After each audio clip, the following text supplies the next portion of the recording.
ہر بندے کا دل بے چین ہے، اس کی روح اس کو سکون حاصل نہیں، نہ نمازوں میں، نہ سجدوں میں، نہ گھر میں، نہ گھر سے باہر۔ کیوں ایسا ہے؟ اس لیے کہ کبھی ہم نے اللہ سے اس کی محبت کو نہیں مانگا، اللہ سے اس کی رضا پہ راضی رہنا نہیں مانگا۔ ہم نے کیا مانگا؟ دنیا داری، لاکھوں اربوں کی باتیں، اور پھر کاروبار، اور پھر گاڑیاں، اور پھر اپنے بچوں کے لیے اچھے گھروں کے رشتے، امیر ترین گھروں۔ ہم نے یہ نہیں مانگا کہ بچوں کو سکون کی زندگی عطا کر اپنی فرما برداری پہ لگا دے، نماز پڑھنے والوں میں شمار فرما دے یا دین کا داعی بنا دے۔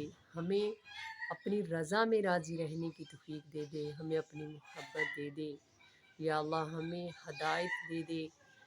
میرے بہنوں اور بھائیوں، اللہ رب العزت نے دو چیزوں کا قرآن اقدس میں فرمایا کہ ایک ہدایت اور دوسرا اس کی محبت۔ کبھی وہ بغیر مانگے عطا نہیں کرتا۔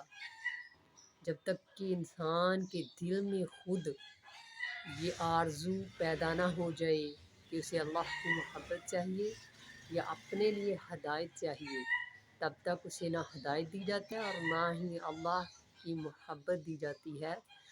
تو دلی سکون اس وقت حاصل ہوگا جب اللہ ہم سے راضی ہوگا، ہمیں اپنی محبت دے گا، ہمیں ہدایت کی راہ پہ چلائے گا۔